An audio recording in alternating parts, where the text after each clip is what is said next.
Welcome to Quality Coaching Academy. हाँ देखिए discussion of second year जो पार्ट है ग्रैंड टेस्ट का जो सेकंड ईयर पार्ट है from 153 question number 153 An electron and proton move parallel to each other in magnetic field. The magnetic force acting on proton is same that of electron. Option C. 153 में क्या आ रहे 153 में आ रहे option सी. देखिए electron और प्रोटॉन को हम मैग्नेटिक फील्ड में पैरेलल प्रोजेक्ट करें. मैग्नेटिक फील्ड के पैरेलल नहीं, इलेक्ट्रॉन और प्रोटॉन पैरेलल है और वो मैग्नेटिक फील्ड में है परपेंडिकुलर. मैग्नेटिक फील्ड उसके परपेंडिकुलर है सपोज. अब देखें अब किस पे ज़्यादा फोर्स होगा, तो magnetic force on the charge particle के लिए फार्मूला है QVB इनटू साइन थीटा. अब अगर इन दोनों को हम परपेंडिकुलर प्रोजेक्ट करें, इलेक्ट्रॉन प्रोटॉन को मैग्नेटिक फील्ड में परपेंडिकुलर प्रोजेक्ट करें तो एंगल 90 हो गई. तो magnetic force on the charge particle sine 91 देता है. Magnetic force on the charge particle हुआ QVB. अब magnetic force on the charge particle depend करता है charge on the charge particle, velocity of the charge particle and magnetic field. तो electron पे charge और proton पे मैग्नीट्यूड ऑफ चार्ज बराबर है. Magnetic force depends on the magnitude of charge, velocity and magnetic field. अब दोनों का charge तो बराबर है इसलिए दोनों पे फोर्स सेम होगा. Option C is the correct option in 153. Now 154 a conductor carry 125 ampere current under 30 degree to the magnetic field of 1 Tesla. The force on the conductor. 154 में देखे 154 में आ रहे ऑप्शन ए. 154 option A. देखे magnetic force on the conductor ILB into sine theta. ये magnetic force है conductor के ऊपर. अब देखें करंट कितना है 125 एम्पेयर और ये जो लेंथ है ना ये गिवन नहीं है कंडक्टर का. और मैग्नेटिक फील्ड कितना है 1 टेस्ला और एंगल कितनी है साइन 30. अब ये 125 और ये 125 और L जो है ना वो अपनी जगह पे और साइन 30 गिव अस 1/2. साइन 30 किसके बराबर है 1/2. तो ये 125 divided by 2 62.5 L. That is the force on the conductor placed in magnetic field of 1 Tesla carry current of 125 ampere. Option A इसमें आ रहे 154 में आ रहे option A. Now 155. A photon of highest frequency will be absorbed when the transition take place from 1 to 5th. देखे option A इसमें आ रहे 155 में क्या आ रहे ऑप्शन A. जब भी आपने इलेक्ट्रॉन को लोवेस्ट स्टेट से आपने इलेक्ट्रॉन को जो है ना एक्साइट करना है, किधर ज़्यादा एनर्जेटिक फोटोन एब्जॉर्ब हो कि इलेक्ट्रॉन जो है ना वो ट्रांजिशन करे. देखिए इसमें लिखा है from first shell to fifth shell. Electron इधर एनर्जी एब्जॉर्ब करे इधर और फर्स्ट शेल से फिफ्थ शेल में जाए, या इलेक्ट्रॉन इधर एनर्जी एब्जॉर्ब करे सेकंड से फिफ्थ में जाए या थर्ड से फोर्थ में जाए, तो किधर ज़्यादा एनर्जेटिक फोटोन चाहिए. जिधर एनर्जी डिफरेंस ज़्यादा हो तो फर्स्ट शेल में और फिफ्थ शेल में एनर्जी गैप ज़्यादा है. आपने इलेक्ट्रॉन को अगर फर्स्ट शेल से सेकंड में पहुंचाना हो तो कम एनर्जी चाहिए, लेकिन अगर फर्स्ट से थर्ड में पहुंचाना हो तो ज़्यादा एनर्जी चाहिए. अगर फर्स्ट से फोर्थ में पहुंचाना हो तो और ज़्यादा एनर्जी चाहिए. जितना आप बड़े शेल में इलेक्ट्रॉन को ले जाना चाहते फ्रॉम फर्स्ट शेल उधर ज़्यादा एनर्जी रिक्वायर्ड होगी. That is option A. 155 option A. Now 156 में देखें how many milligram of tritium will remain after 49.2 year if the starting amount is 32 milligram. The half life of tritium is 12.3 year. 156 में आ रहे option B. ठीक 156 में आ रहे option D B. देखें हमारे पास कितने ट्रिटियम मौजूद है. We have the sample of tritium 32 milligram and the half life of tritium is 12.3 year. After 49.2 year how much tritium will remain on decay. अब देखें इसका जो हाफ लाइफ है ना ट्रिटियम का जो हाफ लाइफ है वो है 12.3 years और आफ्टर 49.2 years 32 मिलीग्राम ट्रिटियम में कितने ग्राम डिके होंगे और कितने ग्राम रिमेनिंग. तो अब देखें, अगर एक हाफ लाइफ 12.3 ईयर का है तो 49.2 ईयर में आ रहे 4 half life. 4 multiply 12.3, it will give us 49.2। तो अगर एक हाफ लाइफ 12.3 ईयर का है तो 49.2 ईयर्स में 4 हाफ लाइफ है, 4 हाफ लाइफ है। तो इसलिए इतने टाइम में 4 हाफ लाइफ है, और एक हाफ लाइफ में सैंपल हाफ होता है। 32 डिवाइडेड बाई 2, 16 मिलीग्राम एक हाफ लाइफ के बाद रह जाएगा। फिर जब दूसरा हाफ लाइफ गुजर जाए तो रिमेनिंग सैंपल हाफ हुआ। दूसरे हाफ लाइफ के बाद 8 मिलीग्राम रह गया, तीसरे हाफ लाइफ के बाद 4 मिलीग्राम रह गया, और चौथे हाफ लाइफ के बाद 2 मिलीग्राम रह गया। After 4 half lives the remaining sample must be 2 milligram, और 49.2 ईयर्स में 4 हाफ लाइफ है। If 12.3 years is 1 half life. इसमें आ रहे option B. Now in equation carbon 14 6 converted into 157 में देखे, 157 में बी बीटा, 157 में आ रहे बी। ये इक्वेशन है कार्बन 14 6, ये कन्वर्ट हुआ नाइट्रोजन 14 और 7 में। तो इधर जो है ना कौन सा पार्टिकल एमिट हुआ होगा? देखे, अल्फा जब एमिट होता है तो एटॉमिक मास में 4 कमी आती है। जब गैमा एमिट होता है तो नए एटॉमिक मास में कमी आती है, नए एटॉमिक नंबर में कमी आती है। और बीटा क्या करता है? बीटा एटॉमिक नंबर को 1 इंक्रीज करता है और एटॉमिक मास रिमेन सेम। इधर देखे, एटॉमिक मास में कोई फर्क नहीं आया है और एटॉमिक नंबर 1 बढ़ गया है, तो ये बीटा एमिट हो गई। बीटा नेगेटिव एटॉमिक नंबर को 1 ज़्यादा करता है और बीटा पॉजिटिव एटॉमिक नंबर को 1 कम करता है। बीटा में एटॉमिक नंबर चेंज होता है बीटा एमिशन में। अल्फा में एटॉमिक नंबर के साथ साथ एटॉमिक मास भी चेंज होता है, और गैमा में नए एटॉमिक नंबर चेंज होता है, नए एटॉमिक मास चेंज होता है। इसलिए बीटा एमिशन, क्योंकि एटॉमिक मास सेम है और एटॉमिक नंबर में 1 इंक्रीज आए, बीटा एमिशन ऑप्शन 20 में आ रहे। 158, 157 में आ रहे B 158। The line frequency is 50 hertz, then the output frequency of the full wave rectifier. Line frequency actually input frequency को कहते हैं। 158 में आ रहे ऑप्शन बी। देखें, फुल वेव रेक्टिफायर में इनपुट जो फ्रीक्वेंसी होती है, इनपुट फ्रीक्वेंसी आप जितना भी देते हैं आउटपुट में वो फ्रीक्वेंसी डबल हो जाती है। फुल वेव रेक्टिफायर में आउटपुट फ्रीक्वेंसी इनपुट के डबल हो जाती है। तो लाइन फ्रीक्वेंसी इनपुट फ्रीक्वेंसी को कहते हैं। मैंने फुल वेव रेक्टिफायर को 50 हर्ट्ज फ्रीक्वेंसी दी तो आउटपुट में मुझे मिलेगी 100 हर्ट्ज के बराबर डीसी करंट। इसका क्या मतलब है? अगर मैं अल्टरनेटिंग करंट 50 हर्ट्ज का प्रोवाइड करूँ ना, फुल वेव रेक्टिफायर में अल्टरनेटिंग करंट 50 हर्ट्ज का प्रोवाइड करूँ, तो मुझे रिजल्ट में डीसी करंट ही मिलेगा। डीसी करंट की फ्रीक्वेंसी नहीं होती, लेकिन उस डीसी करंट की जो वैल्यू होती है, मैग्नीट्यूड होती है, वो अल्टरनेटिंग करंट में 100 हर्ट्ज फ्रीक्वेंसी के बराबर होता है। इसलिए फुल वेव में फ्रीक्वेंसी डबल हो जाती है आउटपुट, तो 50 हर्ट्ज कन्वर्ट हो जाएगा 100 में। Option B is the correct option. 159 में देखें, 159 में है the photo electric effect emission could be explain on the basis of particle nature of light. 159 option B. देखें, डायफ्रैक्शन इंटरफेरेंस ऑफ लाइट ये शो करता है कि लाइट वेव है। डायफ्रैक्शन और इंटरफेरेंस ये शो करता है कि लाइट वेव है। और photo electric effect, Compton effect ये शो करता है कि लाइट पार्टिकल बिहेवियर भी रखता है। तो particle nature of wave, particle nature of light, ये फोटो इलेक्ट्रिक इफेक्ट जो है ना, इसको एक्चुअली प्रूव करता है। Option B is the correct option, particle nature of light. 160 the half life of element X is 50 minute, then 25% of x decay in option A. 160 में आ रहे ऑप्शन ए। 160 में क्या आ रहे? Option A. देखिए, इसमें लिखा है कि the half life of x element is 50 minute, then 25% of that element decay in. अब देखिए, एक एलिमेंट का हाफ लाइफ है 50 मिनट, 50 मिनट उसका हाफ लाइफ है। तो इस 50 मिनट में, एक हाफ लाइफ में एलिमेंट का हाफ लाइफ है 50 मिनट, तो इस एक हाफ लाइफ में एलिमेंट हाफ हो जाता है। एक हाफ लाइफ में 50 मिनट में जब एलिमेंट के ऊपर एक हाफ लाइफ गुजर जाए तो एलिमेंट 50% डिके होता है और 50% अनडिके, 50% डिके, 50% अनडिके।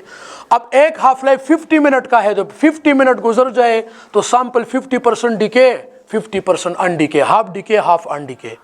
अब मैं कहता हूँ कि एक एलिमेंट का हाफ लाइफ 50 मिनट है, उसका 25% कब डिके होगा, तो 25% 50% का क्या है, हाफ है। 25% डिके होगी, 25% डिके होगी after half of the first half life, क्योंकि फर्स्ट हाफ लाइफ में 50% डिके होती है, तो 25% डिके के लिए फर्स्ट हाफ लाइफ का हाफ टाइम चाहिए। एक हाफ लाइफ गुजर जाए तो 50% सैंपल डिके, एक हाफ लाइफ का हाफ टाइम गुजर जाए तो 25% डिके। तो एक हाफ लाइफ 50 मिनट का है, इसका हाफ टाइम कितना हुआ, 25 मिनट्स। तो 25 मिनट एक हाफ लाइफ का हाफ टाइम है, इसमें एक हाफ लाइफ में जितना डिके होता है उसका हाफ डिके होगा 25%। Option A is the correct option. Now 161, A generator supply 100 volt to the primary coil of the transformer. Generator supply 100 volt to the primary coil of the transformer. 161 में देखें, 161 में आ रहे option ए, और किस तरह option A आ रहे हैं देखें, ए generator supply 100 volt to the primary coil of the transformer। इसका मतलब ये है कि वीपी इनपुट वोल्टेज जनरेटर कितना प्रोवाइड करते हैं ट्रांसफार्मर को, 100 वोल्ट ये प्रोवाइड करता है। इफ द प्राइमरी कॉइल है 50 टर्न्स, प्राइमरी में कितने टर्न्स है, इनपी 50, और सेकेंडरी में नंबर ऑफ टर्न्स है 500, तो 500 सेकेंडरी में टर्न्स है। सेकेंडरी वोल्टेज कितना होगा, आउटपुट वोल्टेज कितना होगा सेकेंडरी वोल्टेज, तो उसके लिए फार्मूला है Vs divided by Vp, Ns divided by Np, और Vs मालूम करना है तो उसके लिए आ जाएगा Ns divide by Np multiply Vp। इसमें आप पुटिंग करें, सेकेंडरी में नंबर ऑफ टर्न्स 500, प्राइमरी में 50, और प्राइमरी वोल्टेज है 100, तो ये कैंसिल और ये आ जाएगा 10 multiply 100, 1000। Option A is the correct option. इसमें आ रहा है option A. 162, in a transformer the EMF developed in coil X is due to the current in the neighboring coil Y is proportional to the rate of change of magnetic field in Y। Option C. 162 में क्या आ रहे हैं, option सी। देखे transformer में क्या होता है, म्यूचुअल इंडक्शन, तो the EMF voltage in coil X is directly proportional to the time rate of change of magnetic flux or magnetic field in coil Y। This is called mutual induction। कि X coil में EMF produce होगा किसकी वजह से, जब दूसरे secondary coil में Y coil में फ्लक्स में चेंज आ जाए, या मैग्नेटिक फील्ड में चेंज आ जाए, या फ्लक्स में चेंज आए, क्योंकि मैग्नेटिक फील्ड में चेंज आता है तो मैग्नेटिक फ्लक्स में चेंज आता है। मैग्नेटिक फ्लक्स किसके बराबर है, मैग्नेटिक फील्ड इनटू एरिया। तो जब B चेंज होगा तो मैग्नेटिक फ्लक्स चेंज होगा, और मैग्नेटिक फ्लक्स चेंज होगा तो EMF प्रोड्यूस होगी। म्यूचुअल इंडक्शन में एक कॉइल में EMF प्रोड्यूस होता है दूसरे कॉइल में फ्लक्स की चेंज की वजह से। Option C is the correct option 162 में। 163 में देखें, the unit of motional EMF, motional EMF हो या स्टैटिक EMF हो, EMF वोल्टेज पोटेंशियल, इन तीनों का यूनिट वोल्ट है, volt. EMF voltage potential difference, इन सब का यूनिट वोल्ट है, और मोशनल EMF का यूनिट भी वोल्ट है, और वोल्ट बराबर होता है टेस्ला मीटर स्क्वायर पर second. Option D.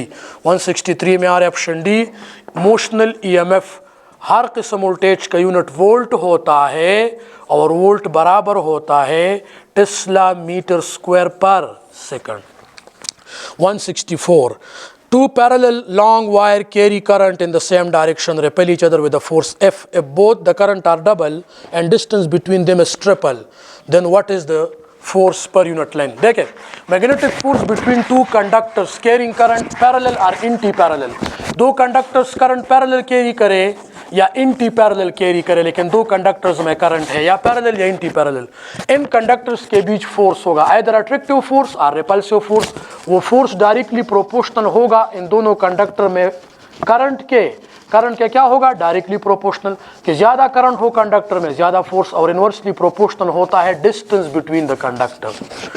Force is directly proportional to I1 and I2 and inversely proportional to R। Now अगर मैं I1 को डबल करूँ, I1 को भी डबल करूँ और I2 को भी डबल करूँ और उसके बीच डिस्टेंस को ट्रिपल करूँ, तो फोर्स कितना हो जाएगा, I1 double force double, I2 double force double, 2 2 जा 4, फोर्स 4 टाइम्स ज़्यादा, डिस्टेंस ट्रिपल, तो डिस्टेंस और फोर्स का क्या रिलेशन है, डिस्टेंस बिटवीन द कंडक्टर्स और फोर्स का क्या रिलेशन है, इनवर्स, ये ट्रिपल हो गई, फोर्स 3 टाइम कम हो जाएगा, तो न्यू फोर्स हो जाएगा 4F/3। इसमें आ रहा है ऑप्शन सी 164, ऑप्शन सी, ठीक। एंड 165 में देखिए, in the diagram given below, in the diagram the current in 3 ohm resistance is 4 ampere, the voltage between 0.1 and 0.2, ये बहुत जो है ना लॉजिकल MCQs है। देखिए दो जो है ना रेजिस्टेंस आपको गिवन है 3 ओम एंड 2 ओम। देखिए ये दो रेजिस्टेंस गिवन है 3 ओम एंड 2 ओम, ये 0.1 है, ये 0.2, ये है 3 ओम रेजिस्टेंस, ये है 2 ओम रेजिस्टेंस। अब 3 और ये दोनों सीरीज में लगे, देखें, और 3 ओम रेजिस्टेंस में कितना करंट है, 4 एम्पेयर। तो सीरीज में 3 ओम में जितना करंट होता है ना, वो 2 ओम में भी उतना करंट होगा, 2 ओम रेजिस्टेंस में भी करंट होगा 4 एम्पेयर, क्योंकि सीरीज में हर कंपोनेंट, सीरीज में जितने भी डिवाइसेस लगे हो, जितने भी रेजिस्टर्स लगे हो, सब में करंट सेम होता है। तो अगर इसमें 4 एम्पेयर है, इसमें भी 4 एम्पेयर होगा। अब इस पॉइंट और इस पॉइंट के बीच वोल्टेज कितनी होगी, तो वोल्टेज किसके बराबर है, IR। 4 एम्पेयर इधर भी करंट है, 4 एम्पेयर इधर भी करंट है, करंट तो कॉमन है 4 एम्पेयर, तो ये हुआ 4 एम्पेयर। और सीरीज में आप इसका रेजिस्टेंस लोगे कि इसका, अब दोनों का लोगे, तो सीरीज में हम रेजिस्टेंस को क्या करते हैं, रिजल्टेंट रेजिस्टेंस मालूम करने के लिए दोनों को सिंपली ऐड करते हैं। टोटल रेजिस्टेंस कितना हुआ सीरीज में, 3 ohm plus 2 ohm equals to 5 ohm, total resistance हुआ 5 ohm, 5 × 4 20 volt, that is the voltage between 0.1 and 0.2, 20 volt. Option A is the correct option. 165 में आ रहे option A, 165 option A. Now 166 में देखें, the resistance 2, 4 and 6 are connected to 20 volt EMF source all are in series, the potential difference across 2 ohm resistance will be what. देखें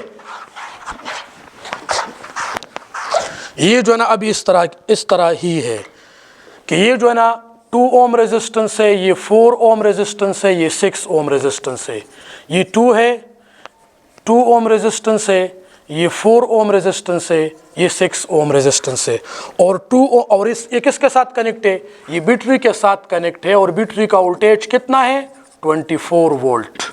ठीक, अब इसमें बता रहे कि सीरीज में वोल्टेज डिवाइड होती है, करंट सब में सेम और वोल्टेज डिवाइड होती है। अब इसमें कितना वोल्टेज जाएगा, 2 ओम रेजिस्टेंस में कितना वोल्टेज ड्रॉप होगा, इसके लिए फार्मूला है, इस 2 ओम रेजिस्टेंस में इसको अगर आप R1 का नाम दे, इसको R2 का नाम दे, इसको R3, तो R1 में वोल्टेज होगा V1 IR1, इधर वोल्टेज होगा V1, वो फार्मूला है IR1। अब करंट मैंने किस तरह मालूम करना है सीरीज में, तो करंट के लिए फार्मूला है voltage divided by R equivalent, R total, और सीरीज में हम टोटल रेजिस्टेंस, तो सीरीज में लगे तो टोटल रेजिस्टेंस किस तरह मालूम करते हैं, वोल्टेज तो 24 वोल्ट है और टोटल रेजिस्टेंस 2 + 4 + 6, 2 + 4 6 और 6 12, टोटल रेजिस्टेंस 12 ओम है। सीरीज में हम रेजिस्टेंस को सिंपली ऐड करते हैं, तो 2 + 4 + 6 टोटल रेजिस्टेंस हुआ 12, 24 divide by 12 2 ampere, 2 ampere current इधर भी होगा, इधर भी होगा, इधर भी होगा, करंट तीनों में 2 एम्पेयर 2 एम्पेयर 2 एम्पेयर। अब इधर कितना वोल्टेज ड्रॉप होगा, IR1, करंट कितना आया 2 एम्पेयर और R1 कितना है 2 ओहम, इधर वोल्टेज ड्रॉप होगा 4 वोल्ट। इधर कितना वोल्टेज ड्रॉप होगा R2 में, V2 होगा IR2 और V3 होगी IR3।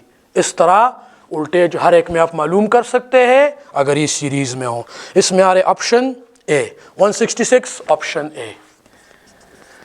167 में देखें, the EMF of the battery is equals to terminal potential difference when there is no current. 167 में डी, 167 ऑप्शन डी। किस तरह डी इसमें आ रहे, EMF और पोटेंशियल डिफरेंस कब बराबर होंगे, जब सर्किट में करंट ना हो। देखें पोटेंशियल डिफरेंस बराबर होता है, टर्मिनल पोटेंशियल डिफरेंस बराबर होता है EMF माइनस IR। अब जब सर्किट में करंट ना हो तो ये हुआ terminal potential difference equals to EMF minus 0, क्योंकि करंट नहीं है सर्किट में, मल्टीप्लाई R, तो ये हुआ terminal potential difference equals to EMF minus 0 × R 0। ये दोनों बराबर हो गए कि नहीं? पोटेंशियल डिफरेंस और ईएमएफ बराबर हो जाते हैं जब करंट सर्किट में जीरो हो, जब ओपन सर्किट हो। ये भी आप याद रखिए। इसमें आ रहे ऑप्शन डी। 168 में देखें, an ordinary light bulb mark 60 watt 120 volt, the resistance of the bulb is 240, option D. 168 में आ रहे ऑप्शन डी। अब इसमें किस तरह ऑप्शन डी आ रहे देखें, पावर गिवन है, वोल्टेज गिवन है और रेजिस्टेंस मालूम करना है। तो P is equal to V square divided by R and R is equal to V square divided by P। Bulb का वोल्टेज कितना है? बल्ब का वोल्टेज है 120 वोल्ट, 120 का स्क्वायर और डिवाइडेड बाय पावर कितना है? 60। 120 मल्टीप्लाई 120, 120 का स्क्वायर लोगे किस तरह? 120 मल्टीप्लाई 120 डिवाइड बाय 60। तो 61 जा 60, 62 जा 120, 2 मल्टीप्लाई 120 240, रेजिस्टेंस हुआ 240, option D is the correct option. 169 में देखें, if the radius and length of the conductor become double then the percentage decrease in the resistance। आप रेडियस और लेंथ दोनों को डबल करें। 169 में आ रहे सी, 50% डिक्रीज आएगा। हाफ 50% को कहते हैं और डबल 100% को कहते हैं। हाफ जब होती है ना, कोई क्वांटिटी डिक्रीज होती है, हाफ हो जाती है तो 50% कम हो गई, और जब कोई क्वांटिटी डबल हो गई तो 100% बढ़ गई। तो अब देखें, अब रेजिस्टेंस मैंने किसी कंडक्टर का लेंथ भी डबल किया और रेडियस भी डबल किया, और रेजिस्टेंस ऑफ द कंडक्टर का लेंथ के साथ डायरेक्ट रिलेशन और रेडियस के साथ इनवर्स स्क्वायर का रिलेशन होता है। रेडियस के साथ क्या रिलेशन होता है? Inverse square. अगर मैं किसी कंडक्टर का लेंथ डबल करूं तो उसका रेजिस्टेंस डबल हो जाएगा, और अगर मैं इस कंडक्टर का रेडियस डबल करूं, रेडियस लेंथ डबल करूं तो रेजिस्टेंस डबल, क्योंकि डायरेक्ट रिलेशन। और अगर मैं कंडक्टर का रेडियस डबल करूं, डबल तो 2r किया, रेडियस डबल किया तो आप स्क्वायर लोगे, 2 का स्क्वायर लोगे। 2 का स्क्वायर क्या है? 4। तो अगर आप रेडियस को डबल करोगे, 2 टाइम बढ़ाओगे, 2 का स्क्वायर 4 है, रेजिस्टेंस 4 टाइम कम हो जाएगा। 2r/4 ये हो जाएगा r/2, रेजिस्टेंस हाफ हो जाएगा, और हाफ मीन 50% कम हो जाएगा, डिक्रीजेस बाय 50%। हाफ 50% को कहते हैं। Option C is the correct option. Now 170, the voltage across the resistance half, the ratio of V over I remains same। 170 में आ रहे ऑप्शन सी। 170 में क्या आ रहे? सी। देखें, इसमें ये लॉजिक है, ओम्स लॉ है। अगर मैं रेजिस्टेंस में वोल्टेज को हाफ करूं तो V/I की रेशो क्या आएगी? V/I की रेशो होती है रेजिस्टेंस के बराबर। किसके बराबर? रेजिस्टेंस। और ओम्स लॉ में वोल्टेज और करंट का क्या रिलेशन है? डायरेक्ट। ओम्स लॉ में करंट और वोल्टेज का क्या रिलेशन है? डायरेक्ट। अगर मैं वोल्टेज डबल करूंगा तो ऑटोमेटिकली करंट डबल होगा, अगर मैं वोल्टेज हाफ करूंगा तो करंट भी हाफ होगा। रेजिस्टेंस का ना वोल्टेज के साथ रिलेशन है न करंट के साथ। किसी भी, अगर आपने रेजिस्टेंस में वोल्टेज को हाफ किया तो करंट भी हाफ हो जाएगा। तो दे cancel each other and this ratio V over I की रेशो रिमेन कांस्टेंट, क्योंकि V ओवर I की रेशो हमें क्या देता है? रेजिस्टेंस। और रेजिस्टेंस V और I पे डिपेंड नहीं करता। रेजिस्टेंस डिपेंड करता है नेचर ऑफ द कंडक्टर पे, physical state of the conductor पे और टेम्परेचर ऑफ द कंडक्टर पे। रेजिस्टेंस वोल्टेज और करंट पे डिपेंड नहीं करता। आप वोल्टेज डबल करते हैं, करंट डबल होता है। आप वोल्टेज हाफ करते हैं, करंट हाफ हो जाता है। तो ये जो रेशो है V और I की, इसमें कोई चेंज नहीं आएगा। Option C is the correct option. इसमें आ रहा है ऑप्शन सी। 171 में है, a car battery is rated 80 ampere hour। तो the unit ampere hour is the unit of what? Ampere hour is the unit of charge। 171 में आ रहा है सी, ampere hour is the unit of charge। जब भी current के unit के साथ charge बराबर होता है करंट मल्टीप्लाई टाइम। जब भी करंट के यूनिट के साथ टाइम का यूनिट आ जाए, करंट के यूनिट के साथ टाइम का यूनिट आ जाए, ये चार्ज के बराबर है। एम्पेयर करंट का यूनिट है, आवर टाइम का यूनिट है। एम्पेयर इंटू आवर चार्ज का unit, ampere into second charge का unit, ampere into minute charge का यूनिट। तो जब करंट के साथ टाइम का यूनिट आ जाए ना, तो ये क्या होता है?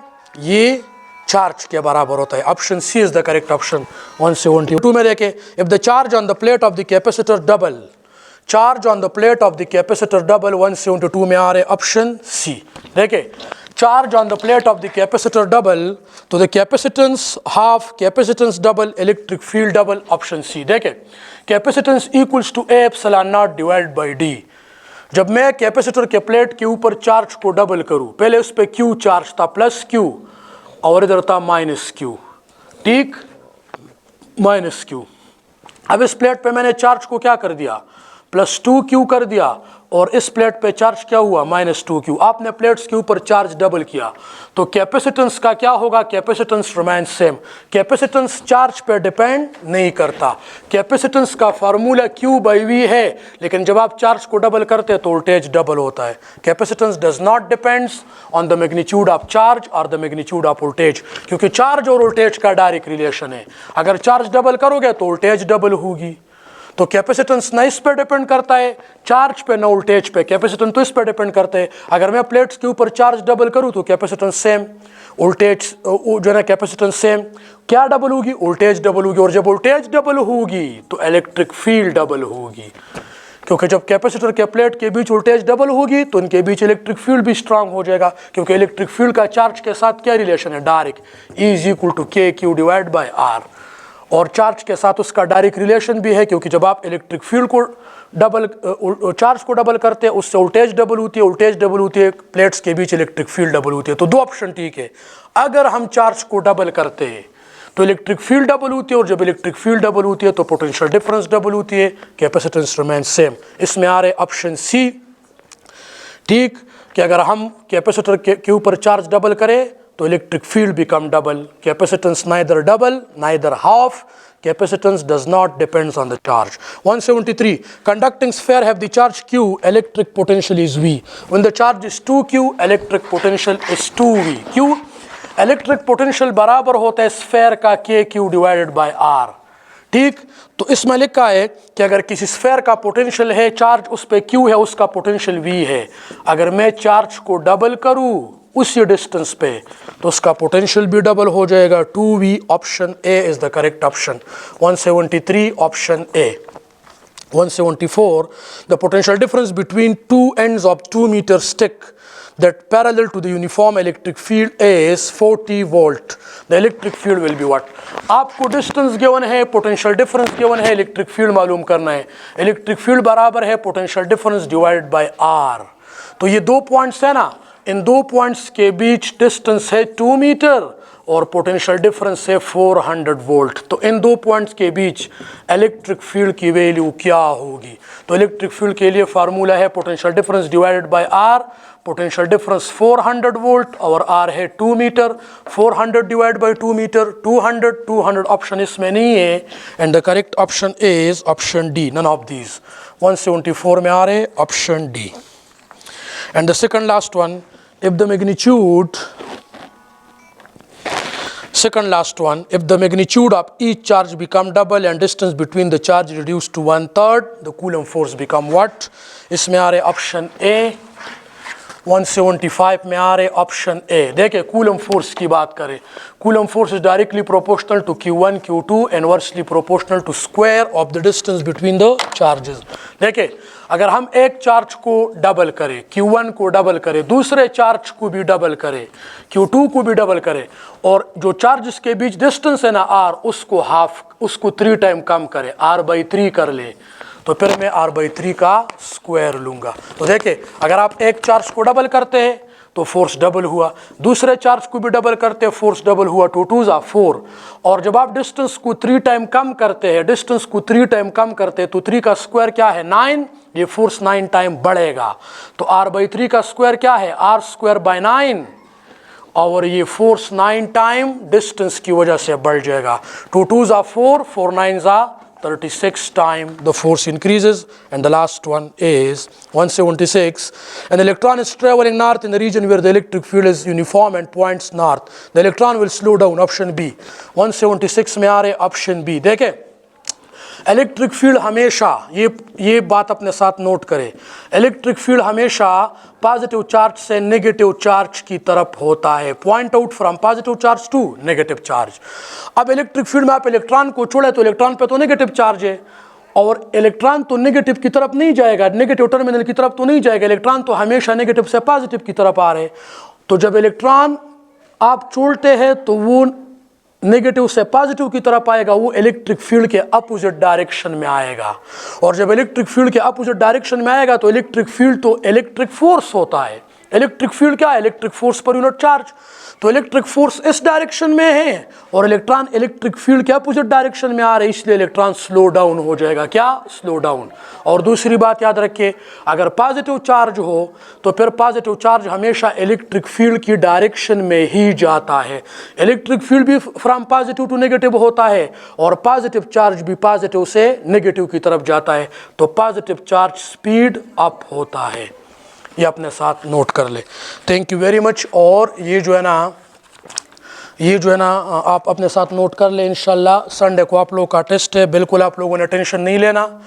जितने भी आप लोगों ने QCA के टेस्ट जो है ना वो आप लोगों ने दिए और उसकी डिस्कशन आप लोगों ने ली, इंशाल्लाह उन्हीं MCQ से आएंगे, वही कंसेप्ट होंगे। और आप लोगों ने टेस्ट में जाके क्वेश्चन को 2-3 दफ़ा रिपीट करना है, 2-3 दफ़ा क्वेश्चन को रीड करना है, बार बार क्वेश्चन को रीड किया करे, इससे क्वेश्चन थोड़ा आसान भी होते हैं। दूसरा, फोकस दे स्मॉल पॉइंट्स के ऊपर ना, मैथमेटिक्स उधर गलत ना करे, आप फार्मूले अपने साथ याद रखे और ऑप्शन को सही लगा दे। बाकी उधर टेंशन ना ले, क्वेश्चन को रीड किया करे 2-3 दफ़ा और इंशाल्लाह टेस्ट एवरेज होगा, न ईजी होगा न मुश्किल। मेरे ख्याल में टेस्ट ईजी होगा and you will score better inshallah.